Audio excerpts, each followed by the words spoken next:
अस्सलाम वालेकुम नाज़रीन, आप देख रहे हैं प्रोग्राम गोया और मैं हूं अरसलान खालिद। आज 23 मार्च है, यौम तजदीद अहद वफ़ा और मौके की मुनासबत से जिस तरह से एक रिवायत है, आज भी एक पुरवकार तकरीब का इनेकाद किया गया। इस्लामाबाद में परेड ग्राउंड में परेड हुई, जिसको वज़ीर आज़म, सदर पाकिस्तान और आला शख्सियात ने अटेंड किया। ये तो आज यौम पाकिस्तान की मुनासबत से एक मामला है, लेकिन इस वक्त 23 मार्च से पहले से या आज 23 मार्च के दिन भी और आने वाले दिनों में भी जो सियासी मंजरनामा है उसमें हम देख रहे हैं कि खासी गर्मा गर्मी है। अब वो दिन करीब आते जा रहे हैं। 23 मार्च का गुजरना ज़रूरी था, OIC कॉन्फ्रेंस का होना ज़रूरी था। ये दोनों चीज़ें, जो दोनों इवेंट्स थे जिन पर तमाम तर फोकस था, और ये रियासत पाकिस्तान का मामला था जो कि हो गए। अब मामला है हुकूमत पाकिस्तान का, जो इस वक्त पाकिस्तान तहरीक इंसाफ की हुकूमत है, जो खासी ख़तरे में नज़र आती है। गैर रस्मी तौर पर कह लीजिए कि ये इशारे मिल गए हैं कि हुकूमत की दो इत्तेहादी बड़ी जमातें जो हैं MQM और काफ लीग, वो अलहदगी का ऐलान करने वाले हैं। मतलब गैर रस्मी तौर पर कह चुके हैं, बाज़ाब्ता ऐलान करना बाकी है, जिसकी तवक्को है कि एक आध दिन में शायद एक प्रेस कॉन्फ्रेंस के ज़रिए ये कर दिया जाएगा। उसके बाद 25 और 26 की तारीख को मुख्तलिफ़ कारकुनान, मुख्तलिफ़ जमातों के अपोजिशन के, वो इस्लामाबाद पहुँचना शुरू हो जाएंगे। नून लीग में मरीम नवाज़ साहिबा क़यादत करेंगी, जो एक मार्च आएगा जिसको महंगाई मार्च कहा जा रहा है, वो 26 तारीख को इस्लामाबाद पहुँचेगा। 27 तारीख को हुकूमत ने ख़ुद एक बहुत बड़े जलसे का ऐलान किया हुआ है, जिसमें तमाम तर कारकुनान को कॉल दी हुई है कि बड़ी तादाद में आए। और हुकूमत ने फ़िगर दे दिया है कि 10 लाख लोग इस्लामाबाद में मौजूद होंगे। पहले वो डी चौक पे होना थे, अब वो गालिबन परेड ग्राउंड में होंगे, वहीं पर जहां आज इस परेड का इनेकाद किया गया है। उसके बाद 28 तारीख को वोटिंग है। अब सवाल ये है कि आया वोटिंग तक बात जाएगी या नहीं जाएगी। वज़ीर आज़म साहब आज भी कह रहे हैं कि वो सरप्राइज़ देंगे। चौधरी निसार साहब से राब्तों की उन्होंने बात की, उन्होंने कहा कि मेरी न्यूट्रल वाली बात को गलत लिया गया। तो ये तमाम तर चीज़ें हैं जो वज़ीर आज़म साहब इस वक्त कह रहे हैं। उनकी बॉडी लैंग्वेज की बात की जाए तो वो पूरे एतमाद नज़र आ रहे हैं, जहाँ तक उनकी खुद की बात है। उनके लोग भी इसी तरह के दावे कर रहे हैं। अब वो अपना सरप्राइज़ या जो अपना कार्ड है that is keeping close to his chest, उसको 27 तारीख को दिखाने की बात कर रहे हैं। वो कार्ड क्या होगा उन्होंने वाज़े कर दिया, वो इस्तीफ़ा नहीं देंगे। वो कार्ड क्या होगा नोबडी नोज़, क्या करने वो जा रहे हैं। और एक सवाल जो बार बार किया जा रहा है और जो खासा अहम है कि आया 28 तारीख को वोटिंग होने जा रही है या नहीं होने जा रही है। 28 तारीख तक बात जाएगी या उससे पहले मामलात किसी और सिमत में चले जाएं। अब ये डी डेज़ हैं और तमाम तर नज़रें इस सारे मामले पर मरकूज़ हैं, और ना सिर्फ पाकिस्तान बल्कि आलमी दुनिया भी इस सारे मंजरनामे को देख रही है कि मामला किस सिमत में जाता है। और अपोजिशन पूरा एतमाद है कि वज़ीर आज़म इमरान खान साहब वज़ीर आज़म नहीं रहेंगे, वज़ीर आज़म तब्दील हो जाएंगे। अब वो कौन आएंगे, क्या होगा, मामलात के सिमत में जाएंगे। मैं चाहूँगा तफसील से एनालिसिस करें आज के इस प्रोग्राम में हमें सारी सूरत हाल का। गेस्ट पार्टिसिपेंट्स का तारुफ कराता चलो। प्रोग्राम में हमें ज्वाइन कर रहे हैं अनीक नाजी साहब, सीनियर तज्ज़ियाकार हैं, बहुत शुक्रिया आपके वक्त का। आरिफ चौधरी साहब हमारे साथ स्टूडियो में मौजूद है, सीनियर माहिर कानून है, सर बहुत शुक्रिया आपके वक्त का भी। कमर चीमा साहब हमें प्रोग्राम में ज्वाइन कर रहे हैं, वो भी सीनियर तज्ज़ियाकार है। डॉक्टर कमर चीमा साहब मैं यहाँ पर कहूँ। अनीक नाजी साहब, गुफ्तगू का आगाज़ आपसे करते हुए सर कैसे देख रहे हैं आप इस सारी सूरत हाल को? चीज़ें बदली हैं और फिर बहुत तेज़ी से बदली हैं। जो जमूद का शिकार थी, जो अपोजिशन इकट्ठी नहीं हो पा रही थी, PDM बन रही थी, नहीं बन रही थी, टूट फूट का शिकार थी, फिर एक फास्ट फॉरवर्ड हुआ सारा और मामला बहुत तेज़ी से आगे बढ़ा। इस वक्त क्या सूरत हाल है, क्या क्या मूड्स क्या नज़र आ रहे हैं, किस तरह से एनालाइज करेंगे आप सूरत हाल को? असलान, आपका बहुत शुक्रिया कि आपने मुझे याद किया। आपने जो बात का आगाज जहां से किया 23 मार्च यौम तजदीद अहद वफा, अच्छा ये यहीं से अगर आप बात को मैं आप जवाब अपना अर्ज में शुरू करूं कि ये जो 23 मार्च 1956 जब हमारा पहला आइन पास हुआ और हमने 57 में जो 23 मार्च को यौम जमहूरिया मनाया था, उसको बाद में आप जानते हैं 58 में अयूब खान साहब आ गए, आइन तोड़ दिया, और उसके बाद फिर ये यौम जमहूरिया को आमतौर पे आमिर जिस मुल्क में भी आता है कानून तोड़ के आइन तोड़ के आता है, तो आइन और कानून पे जो डाका पड़ता है अवाम के हकूक पर, वो दो नामों पे सबसे ज्यादा पड़ता है, या तो वतन के नाम पे पड़ता है या फिर मजहब के नाम पे पड़ता है। तो हमारा जो डाका पड़ा आइन पर, उसके बाद जो यानी 23 मार्च यौम जमहूरिया से वो यौम पाकिस्तान हो गया, और आज तक हम जाहिर है कि वो यौम पाकिस्तान मना रहे हैं। तो उसका नतीजा ये निकला कि चूंकि हम इसको करेक्ट नहीं कर सके, इस डायलेमा को, इस प्रॉब्लम को करेक्ट नहीं कर सके, अपना आधा मुल्क हमने गवा दिया, फिर भी नहीं करेक्ट कर सके। नतीजा उसका ये है कि जो ट्रांसफर ऑफ पावर है, ट्रांसफर ऑफ पावर इंसानी तारीख का कदीम तरीन सवाल है। कि इसको ये कैसे हो। और सल्तनतों में हमने देखा हजारों साल ये तलवार और बंदूक ने फैसला किया है। नेशन स्टेट के बाद जिसको हम मौजूदा सिविलाइजेशन, ट्रांसफर ऑफ पावर को पीसफुल कैसे बनाए, पीसफुल ट्रांसफर ऑफ पावर। उसके लिए रूल ऑफ लॉ होना चाहिए, कॉन्स्टिट्यूशन की एक, यानी कॉन्स्टिट्यूशन कैसा भी हो आपका, किसी कौम का कुछ भी मानती, चाइना में रूल ऑफ लॉ मौजूद है, यूरोप में भी रूल ऑफ लॉ मौजूद है। अब वो लॉज में जमीन आसमान का फर्क है, लेकिन रूल ऑफ लॉ है। निजाम में जमीन आसमान का फर्क है, लेकिन रूल ऑफ लॉ है। तो हम चूंकि कॉन्स्टिट्यूशन को, जो कि मुतफिका डॉक्यूमेंट है, हम उसके मामले में अभी तक पूरी पोजीशन, यानी एक स्ट्रॉन्ग पोजीशन जो बतौर कौम लेनी चाहिए, वो हम लेने में कामयाब नहीं है। नतीजा ये, मैं अपनी बात खत्म करता हूं। जी जी प्लीज। कि एक ट्रांसफर ऑफ पावर जो कॉन्स्टिट्यूशन स्कीम के तहत हो रहा है, आप देखते हैं कि दोनों जानिब उस पर एतबार सिरे से है ही नहीं। यानी वजीर आजम का शिकवा है कि न्यूट्रल क्यों है कुछ लोग, दूसरी जानिब शिकवा यह है कि वो न्यूट्रल हैं तो शुक्र है। यानी एक जानिब शुक्र मनाया जा रहा है कि न्यूट्रल है, दूसरी जानिब शिकवा किया जा रहा है कि न्यूट्रल क्यों है। तो ट्रांसफर ऑफ पावर में हालांकि उनका लेना देना ही कुछ नहीं, असूली तौर पर उनका जिक्र ही नहीं होना चाहिए, लेकिन उनका जिक्र और उनकी मौजूदगी सबूत है कि हम रूल ऑफ लॉ या कॉन्स्टिट्यूशन की हाकमियत पर चूंकि इत्तेफाक नहीं कर सके। एग्जैक्टली, राइटली सेड है जिसका आज सारी दुनिया में। बिल्कुल सही नाजी साहब, पॉइंट आ गई। गुफ्तगू का सिलसिला जारी है, एक ब्रेक की जाने बढ़ेंगे, ब्रेक से वापस आकर मजीद बात करते हैं, साथ रहिए।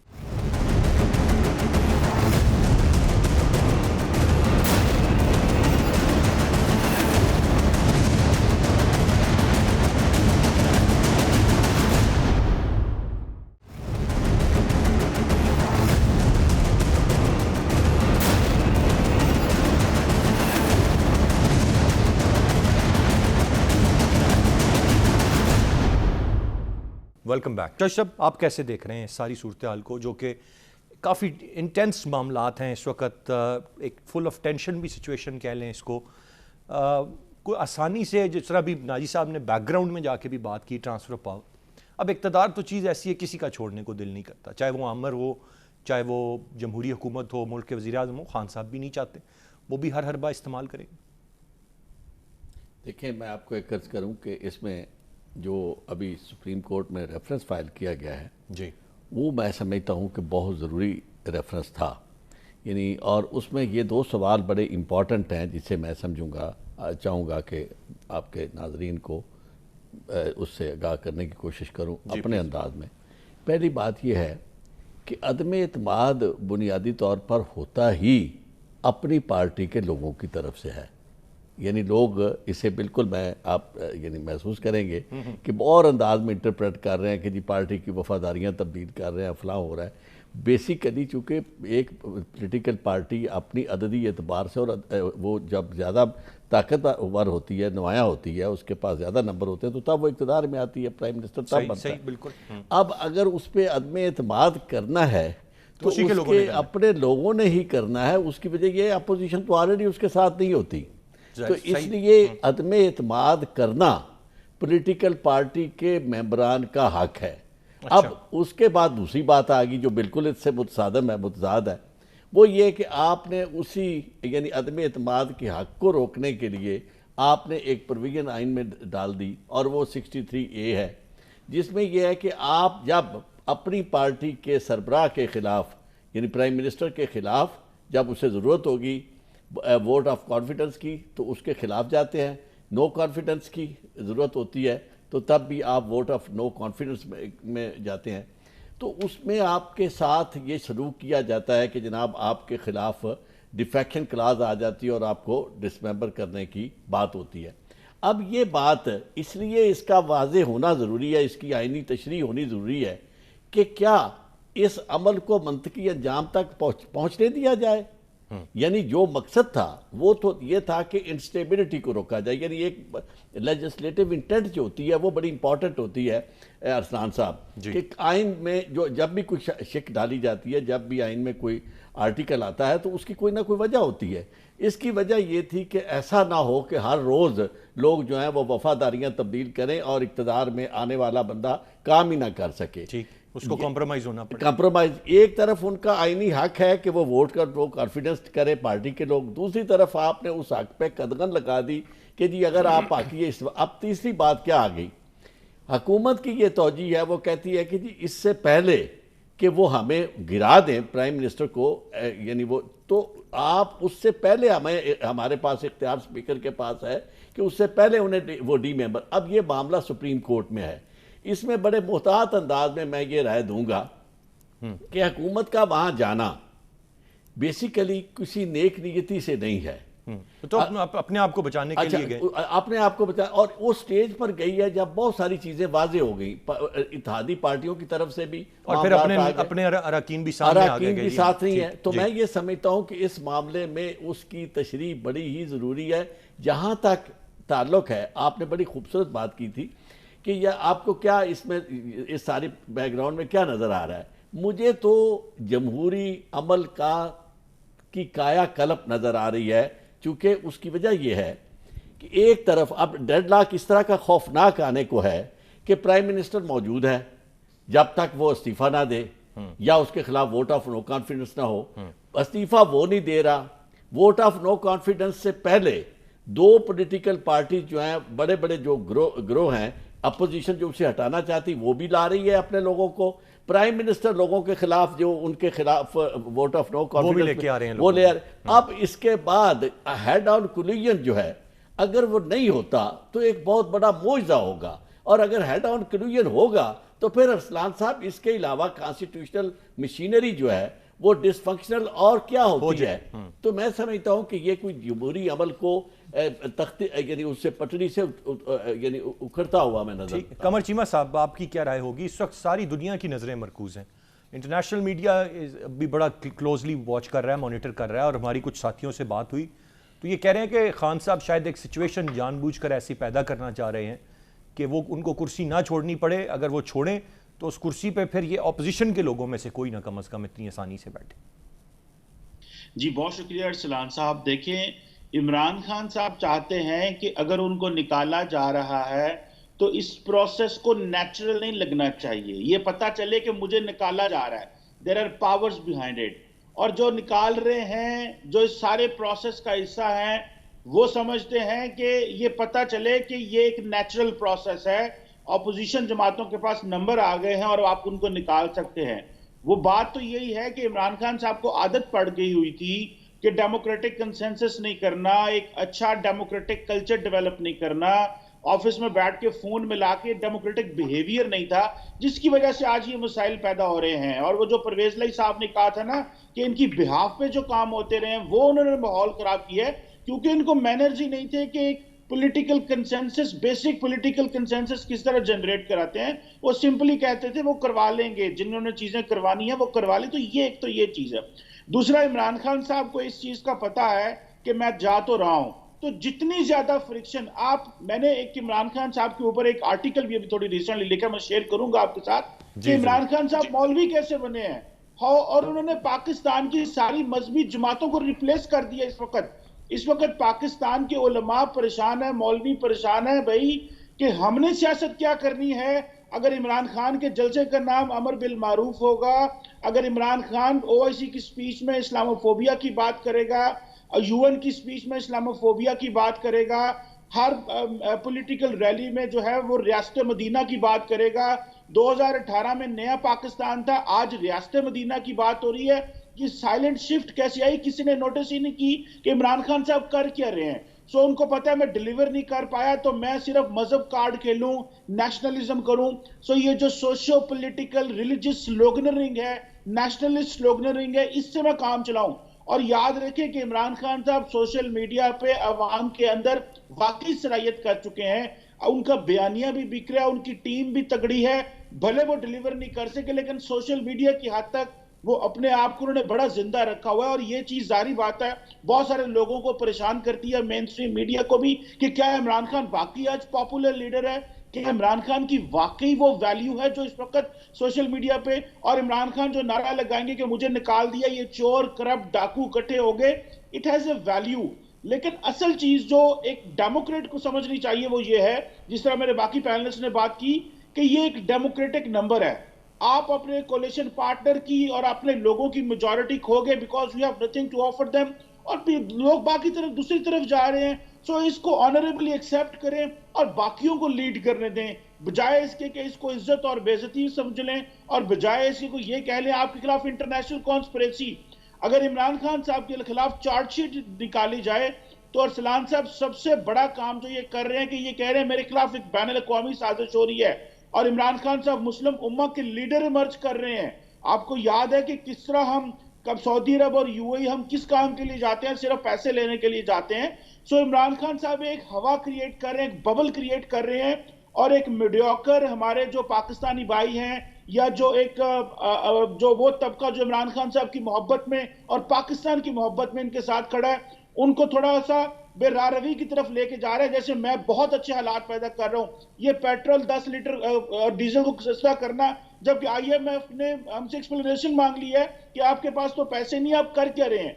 तो ये खौल क्रिएट किया जा रहा है, और ये बड़ी मैं समझता हूँ ज्यादती है। उसका सिलसिला जारी है, एक ब्रेक की जाने बढ़ेंगे, ब्रेक से वापस आकर मजीद बात करते हैं, साथ रहिए।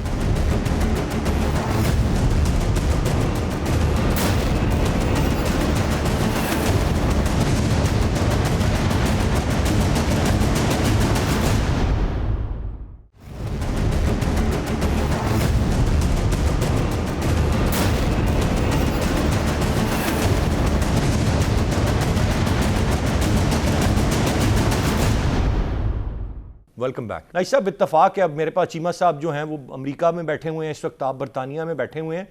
ओवरसीज पाकिस्तानी क्या वो बाय कर रहा है जो कुछ इमरान खान साहब कह रहे हैं, और वाकई वो इस तरह देख रहा है, और वो तो समझते हैं कि उनकी बड़ी सपोर्ट यहाँ पे तो एक तबके में है ही है, वहाँ पे क्या उसमें कोई कमी आई है, तब्दीली आई है जब आप मिलते हैं, या वहाँ के लोग भी यही समझते हैं कि नहीं कोई बेहतर लीडर नहीं है इस वक्त पाकिस्तान में इमरान खान से?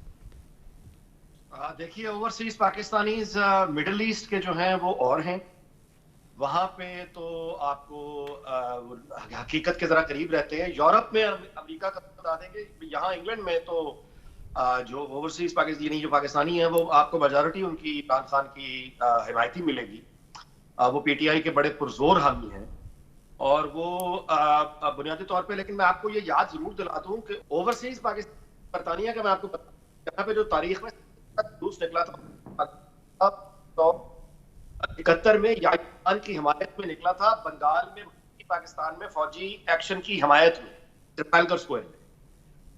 तो ये लोग जो बेसिकली हमारे लोग यहाँ पे रहते हैं वो उनके सियासी को ज्यादा संजीदगी से न ले, क्योंकि इनकी मेजॉरिटी हमारी अनफॉर्चुनेटली कर रहा हूँ कि ये मेजॉरिटी मतलब कि वो है कि जो 20 साल से रहते हैं, बच्चों को पढ़ाते हैं, यहाँ बेनिफिट्स भी लेते हैं, यहाँ से फायदे भी उठाते हैं, और टैक्स मतलब है, और इन्हीं को दिन रात बुरा भला भी कहते हैं। तो ये कंफ्यूज किस्म का है, ये कोई नॉट टू बी, इनको बहुत सीरियस ना लें। और मैं अपनी बात का इख्तिताम करूंगा दोबारा वहीं कि ये जितनी अंधी धुंध छाई हुई है ना, कि आप सियासी जमात किसी बड़े से बड़े लीडर से पूछे कि परसों क्या होने वाला है, कल क्या होने वाला है, तो वो अंधी धुंध की वजह से आपको बता नहीं पाएगा, क्योंकि ट्रांसफर ऑफ पावर का कोई हम यानी कॉन्स्टिट्यूशन की सुपरमेसी नहीं है। ठीक है, ये बात मैं ज़रा चौधरी साहब से भी चाहूँगा इस पर रोशनी डालें। ट्रांसफ़र ऑफ पावर की सर बार बार बात कर रहे हैं नाजी साहब, ट्रांसफ़र ऑफ पावर तो मतलब हमने देखा हुआ है ट्रांसफ़र ऑफ पावर, ये अब क्यों जाके ये मसला हो गया? मतलब अगर कोई वज़ीर आज़म अपनी मुद्दत नहीं पूरी कर सका, नवाज शरीफ साहब को सुप्रीम कोर्ट ने एक फ़ैसला दिया, वो लॉन्ग मार्च करते हुए चले गए, यहाँ से लाहौर की तरफ रवाना हो गए, उन्हीं की पार्टी से शायद खान अब्बासी साहब आ गए, 5 साल मुकम्मल किए, पीपल्स पार्टी को 2 वज़ीर आज़म लाने पड़े। अगर आज खान साहब के हवाले से आया जमहूरी तरीके से नो कॉन्फिडेंस है, इलेक्शन कमीशन का कोई फैसला है, या कोई आला, अभी तो ये मुझे जो नज़र आ रहा है वो ये कि ये तो जो जमहूरी तरीके से नो कॉन्फिडेंस है इसकी तरफ तो खान साहब नहीं जाना चाहते। ये अगर इलेक्शन कमीशन भी कोई बात कहता, जो EVM पे बात भी आई थी, ये वहाँ भी लड़ पड़े थे। खुदा न खास्ता आपका कानून से ताल्लुक़ है, अगर ये कोई मामला अदालत की तरफ से आता तो मुझे लगता है ये वहाँ पर भी कहते कि हम 10-20 लाख लोग बुलाएंगे। मैं आपको एक अर्ज़ करूं कि ये जितना अब तक यानी वक्त गुजरा है, मेरी राय काफ़ी हद तक तब्दील हुई है। जो हम ये जो आप फरमा रहे हैं ना कि जी लोग अपना टाइम पूरा करके ट्रांसफ़र ऑफ पावर हुई है, मैं इससे इख्तलाफ करना चाहूँगा। मेरी राय में अब तक यानी इक़्तिदार जो है वो कभी भी उस तरीके से मुंतकिल नहीं हुआ जिस तरीके से मुंतकिल होना चाहिए। पहली बात तो यह है कि इस चीज़ को समझ लेना चाहिए कि जमहूरियत में ये अदलिया के फ़ैसलों का प्राइम मिनिस्टर को हटाने के मामले में और बाकी मामलात में किसी फ़ौज का अमल दखल कतअन इसकी कोई कानून आइन में जवाज़ ना है, ना होना चाहिए। उसकी वजह यह है कि ये जब लोग सुनते हैं ना बाहर जमहूरी मुल्कों के, जहाँ इलेक्शन में लोग प्राइम मिनिस्टर को समझा जाता है कि जी प्राइम मिनिस्टर अगर आएगा तो वो उसी वोट ऑफ नो कॉन्फिडेंस के जरिए जाएगा या 5 साल पूरे करने के बाद जाएगा नई गवर्नमेंट में, यानी जब वो नहीं जीत सकेगा नए इलेक्शन में। अब तक पाकिस्तान में किसी ना किसी अंदाज में मुदाखलत होती रही है। वंस फॉर ऑल ये बात तय हो जानी चाहिए पाकिस्तान के अंदर कि भाई 5 साल के लिए जो आएगा वो इन 2 तरीक़ों के अलावा तीसरे किसी तरीके से नहीं जाएगा। उसका नतीजा क्या होगा? उसका नतीजा होगा जो पहले ही दिन आज इक़्तिदार में एक गवर्नमेंट आई है, अरसलान साहब अगले दिन वो खड़े हो जाते हैं कि जनाब इसी तरह पीटीआई खड़ी होगी थी नून के खिलाफ, फिर नून खड़ी वो जो मौलाना साहब जो थे फजलुर रहमान साहब वो खड़े हो गए पीटीआई के खिलाफ, और फिर कुछ शहर दे लोग भी जालम सन, कुछ सानू बरंदा शौक भी सी। फिर आपकी ये पॉलिटिकल पार्टी पीटीआई मैं समझता हूँ कि अपने यानी मिजाज के एतबार से, अपने स्ट्रक्चर के एतबार से इस तरह की पॉलिटिकल पार्टी मैंने देखी है कि जिनके अंदर ना तो कोई रवादारी है ना कोई विजडम है। यानी प्राइम मिनिस्टर खुद वो जुबान इस्तेमाल करता है जिसकी उसे डिस्करेज करना चाहिए। वो कहता है ना कि मैं बाप हूँ यानी पार्टी के लोगों का, तो वो मुल्क का पूरे मुल्क जो है उसकी फादरली पोजीशन और पैटर्नेज की पोजीशन होनी चाहिए। उस मुल्क में वो अगर वो गाली की जुबान इस्तेमाल करता है, तमीज़ से हट के बात करता है और उसके साथी जो है वो भी इस तरह की जुबान, आप देखें मुझे कितनी तकलीफ होती है पाकिस्तान के लोगों को कि बाहर से लाकर लोग आपने लोगों को गालियों के लिए रखा हुआ है कि जो बाहर से आ गए उनका कोई यहाँ तारफ नहीं है, कोई उनका मिजाज सिर्फ ये है। और आपने कोई भी बंदा जब कोई मीडिया पे भी आकर किसी ने महज़ब अंदाज में गुफ्तगू करने की कोशिश की उसे आपने रोका, यानी उसको हटा दिया। तो मैं ये समझता हूँ कि इसमें जमहूरी अमल अभी तक पाकिस्तान में रासिख नहीं हो सका। जब हाँ, ये दूसरा आपने जो सवाल किया कि ये तो अगर इलेक्शन कमीशन की तरफ से, इलेक्शन कमीशन हो या नैब हो या जितने भी इदारे, उनको कौन मान रहा है? सुप्रीम कोर्ट की जजमेंट्स को कौन मान रहा है? बात अमलन तो वो जाहिर है कि नाफिज हो जाती हैं, लेकिन उस पर तनकीद ना नून ने कभी माफ़ किया है ना इन्होंने माफ़ किया है, तस्लीम नहीं किया। तस्लीम यानी मतलब उसमें यानी हर बंदा जो है वो पाकिस्तान में जमहूरियत उसे सिर्फ इस मकसद के लिए चाहिए कि उसके ज़रिए वो इक़्तिदार में आ जाए। आज देखें ये जो मीडिया के साथ जो कुछ इन्होंने किया, इससे पहले कभी ये सोचा था? करते थे लोग, पहले भी करते थे, लेकिन इन्होंने इंतहा कर दी।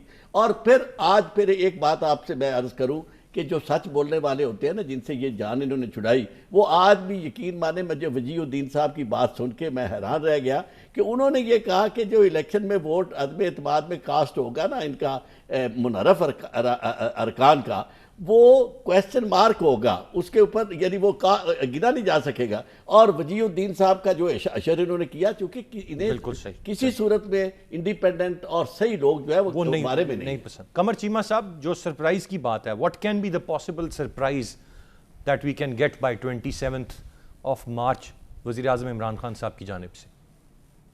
देखिए, सरप्राइज तो यही होना चाहिए कि जो लोग उनको छोड़ चुके हैं वो वापस आ जाएं, कोलिशन पार्टनर उनके साथ खड़े हो जाएं, और जो एमएनएस वहां से जा चुके हैं वो वापस आ जाए। इससे ज्यादा एक डेमोक्रेटिक सरप्राइज नहीं हो सकता।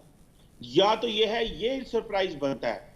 बाकी जो सरप्राइज हैं वो कोई वीडियो दिखा दें, कोई अपने लोगों को जो है वो मजीद चार्ज कर दें, कोई मजीद नफरत अंगेज बात कर दें, मजीद तकसीम की बात कर दें, तो तब भी है। हाँ, उनको सरप्राइज ये भी दे सकते हैं अगर सुप्रीम कोर्ट उनको कोई रिलीफ दे देती है 24 को। जो सरप्राइज होना चाहिए, एक डेमोक्रेटिक प्राइम मिनिस्टर का सरप्राइज कॉन्स्टिट्यूशनल पॉलिटिकल होना चाहिए। उनके सरप्राइज अनडेमोक्रेटिक नहीं होने चाहिए, इस चीज को भी समझना चाहिए। और इमरान खान हो या कोई भी लीडर हो, he is not above the law. आप सब के सब जो है वो लॉ के नीचे ऑपरेट करते हैं।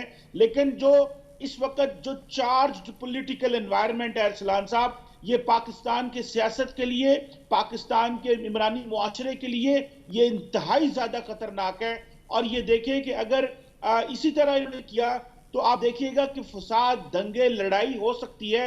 लोग एक दूसरे को सोशल मीडिया पे बर्दाश्त नहीं करते, गालम गलोच और जिस तरह तजलील की जाती है, तो मुआशरे में, गली मोहल्ले में भी यही सोच है। लेकिन लोग, क्योंकि जारी बात है, डरते होंगे कि एक दूसरे को मारेंगे भी। सो अगर इमरान खान साहब और बाकी सियासी जमातें हमें एक फेवर दे सकते हैं सारे पाकिस्तान को, और एक सरप्राइज देंगे जो आपने सवाल कहा है, तो वो अपना पॉलिटिकल टेम्परेचर कम करें, अपनी जो ऑप्शंस हैं वो पार्लियामेंट में शो करें, लॉ, कानून और जो सुप्रीम कोर्ट है उसको सुने और गो बाय द बुक। ये हमें सरप्राइज दें। हमें ये सरप्राइज ना दें कि आपने मुआशरे को मजीद जो है वो बिगाड़ पैदा करने, तकसीम पैदा करनी है, लड़ाना है। और यूथ क्योंकि आपके साथ है तो उनको आप किसी रास्ते में भी लेके जा सकते हैं। हमें शायद इस तरह के सरप्राइज जो हैं वो बड़े महंगे भी पड़ सकते हैं, बड़े मुश्किल भी हमारे लिए पैदा हो सकती है। हमें इन चीज़ों को सोचना होगा। बहुत शुक्रिया अदा करना चाहूँगा मैं तीनों रिस्पेक्टेबल गेस्ट का। जो सूरत हाल है उसमें इस वक्त कोई आसान रास्ता नज़र नहीं आ रहा। जो टेम्परेचर की बात की, इस वक्त जो दर्जा हरारत है वो काफ़ी ज़्यादा है, सियासी दर्जा हरारत की मैं बात कर रहा हूँ, और ऐसे में कोई बज़ाहिर आसान रास्ता नज़र नहीं आ रहा अनलेस कि कोई विजडम की बात हो, कोई अक्लमंदी का सबूत देते हुए इस टेम्परेचर को कम करे, और जो तरीक़ाकार है, जो आइन के मुताबिक है, उसको फॉलो करते हुए जो भी चीज़ है, जो भी फ़ैसला आता है उसको कोई भी तस्लीम कर ले और सिलसिले को, मामले को, तसलसल को आगे चलने दे। यही वाहिद रास्ता है जो बज़ाहिर बेहतरी की तरफ जा सकता है, लेकिन उसकी सूरत हाल कम नज़र आ रही। आज के प्रोग्राम से इतने ही। अरसलान खालिद को इजाज़त दीजिए। अल्लाह ने के बाद।